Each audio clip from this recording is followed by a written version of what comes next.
We have a question from someone who wants to read the Trinity of Trauma, which consists of 2 books, volume 1 and 2, and number 3 is a separate book. The person in question would like to know which book is best for her to read because the index is not shown on Amazon. Would you be willing to share what a reader can expect in the different volumes? The question is, can a clinician read, for example, only the 3rd part, which is on enactive trauma therapy? Yes and no.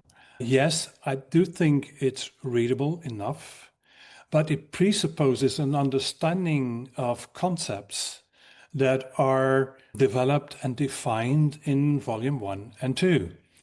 And at some point, the reader of volume 3, the 2nd book, will feel a need to dive deeper into the meaning of the concepts. And that may be a way to read the book.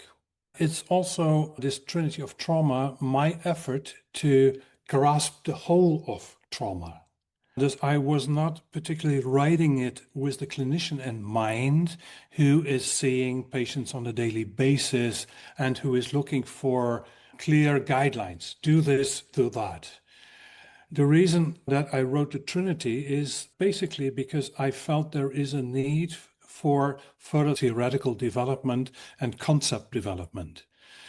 Because clinicians easily adapt to new terms and ideas that are proposed, hungry as they are to find the tools to help. However, when you dive deeper into concepts, you will see that concept A and B may be contradictory, or that they lack sufficient grounding. In that frame of mind, I said we need to define what trauma is about. What is it? What is it not? Is it an event? Is it an experience? Is it a combination of both? What is it? And given all the different answers that are around, I felt a need to define trauma. What is a trauma? What is a traumatic experience? What is a traumatizing event? These kind of questions. As an extension, I wondered what is dissociation. When we read literature, we see that there are at least 15 different definitions of what dissociation is. Thus, if a clinician or scientist, for that matter, uses the term dissociation, we can and must ask, what do you mean by that? And given all the different definitions, we are basically in the field in a state of confusion. It would work to have one concept of dissociation if each time when we use the term, we say, I mean it in this sense, or I mean it in that sense. Volume 2 includes a whole lot of empirical data. I give my best definition of dissociation and then go for the data. Do we have psychological data supporting the idea of dissociative disorder? Do we have neurobiological data structurally and functionally? That's all part of Volume 2. Volume 2 has also a final chapter that explains more of the title. The title of the book is The Trinity of Trauma, Ignorance, Fragility, and Control. It's my thesis that this pattern of ignorance, fragility, and control is a general pattern. It's not only sort of characterizing traumatized individuals, it's characterizing families, it's characterizing psychiatry, medicine, it's the judicial system, and society at large. The basic pattern is this. Something awful happens. We all feel fragile. Something must be done. Wounds must be healed, etc., etc. Then we are confronted with so much pain that it's too much. We wish to control it. We ask for the therapists, the psychologists. They should solve the... And if so, then there would not be trauma anymore and peace in society has returned. However, psychologists and psychiatrists can only do that when they are well funded, well trained. But if trauma and dissociation are not key elements in every psychiatric and psychological training, then psychologists may not be very well equipped not as to skills, not as to understanding, not as to the means, the financial means and the institutional means to do it. How would you want to treat DID in an institute that denies the existence of DID? Well, the institute may deny it. The hospital may deny it, but the patients will be there. Then what to do? Must I take a risk? Yes, I can do that. And I did it. I was in that situation. I started to treat the patients, but that brought me into a fragile position because I could be attacked. And I was attacked. It didn't last long before I, in the Netherlands, got attacked by professors saying that I suggested the whole thing. That's an argument that makes no sense to me, because how could I suggest a dissociative disorder if I didn't know what it was? How could my patient be suggesting herself that she had a DID if she did not know that DID was going along with a whole lot of somatoform dissociative symptoms? Nobody wrote about that until I started to study it more with my colleagues. Thus, then how should she know that she must develop motor inhibitions, analgesias, anesthesias, and more, which, as our research shows, is very characteristic of dissociative identity disorder and other complex dissociative disorders? Where would she get the knowledge from? I did not know it, she did not know it, and boom, there it was. Okay, so therapists can be in a fragile position, and then not a few therapists decide to sort of ignore the whole thing. No, it's just PTSD, it's just borderline, or complex PTSD is complex enough. We don't need more complexity. Even though patients with DID have twice the scores on somatoform dissociation as compared to a borderline patient, and far higher scores too as a patient with PTSD or complex PTSD.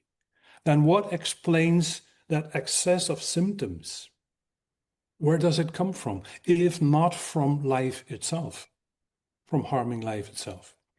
So whole society is caught in a pattern of ignorance, fragility, and control. Control. Make war. Ignore how much pain and suffering that implies. We go to war. Here is the flag, and we say hooray. And then the destruction comes, and all the fragility, all the pain and horror. Then what to do? Shall we forget about it? Let's try and ignore it. So also in that way, the first two volumes really help a therapist to equip them with the knowledge and the data so that they can also give the responses needed to their colleagues or institutions, or when they are questioned for treating something called DID. Yes, absolutely. That would help. And in volume 3, there are long excerpts of whole therapy sessions in which I describe what happened, what the patient did, what I did, and in the second column, why I did what I did. I went to that level of detail to show how a session actually can be run. The downside may be that I did not very clearly say, go from step A to step B to step C. That is more explained in the online course that we offer via the website, via the ongoing trainings that we offer via the E-Academy, and the numerous workshops that we host. Yes, absolutely. That's what we're trying to do. And I'm currently writing a new book. And although I feel, based on all clinical experience, that having a strict protocol simply does not work, that does not mean that there are not steps to be considered. The basic model of treatment is called a phase-oriented treatment model. I do think there's still quite a lot to be clarified what these phases are about. And I'm trying to formulate steps within the phases. And then there's a discussion where some colleagues say, well, all that preparation, it's not needed. You can go straight forward into exposing patients to their traumatic memories, and that's the core of the thing. And of course, I put it a little bit more simple than they say, but that's the basic idea. And I say, yes, but how would you want to win a race if you don't know how to walk? Now, there's no point in learning a patient to walk when she is a good walker. Then, of course, those interventions focusing on learning how to walk are not needed at all. However, if the patient can't walk, don't act as if she can and blame the patient when she fails in exposure therapy. Thus, in this sense, I do think we can formulate steps.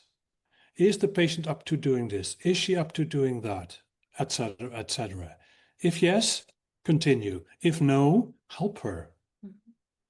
Train the skills. If she could learn the skills but is too scared to learn them, there's no point in learning the skill. You must help her to overcome her fear of engaging in the action. Because I do think that in the new book, I can become more specific, and that's, as you said, Grande, what we're already trying to do in our courses. And now you just mentioned your new book. Yes, yes. What's that all about? And some people have said, trying to read the Trinity of Trauma, well, Ellert, it's pretty challenging at times. Can you write a book for simpler minds? And they meant it jokingly. And I said, well, yeah, that's a good idea. Now that I've said it in the way as I said it in the Trinity, I can feel a bit more free to write a different book. But it's not a simple book. But what I'm trying to do is to make it stylistically more accessible by presenting dialogues, little anecdotes. The style is very different, and I hope that works. Okay, you're still writing this book, so people still have to wait. Thank you so much for introducing us to your line of thoughts in the Trinity of Trauma. My pleasure.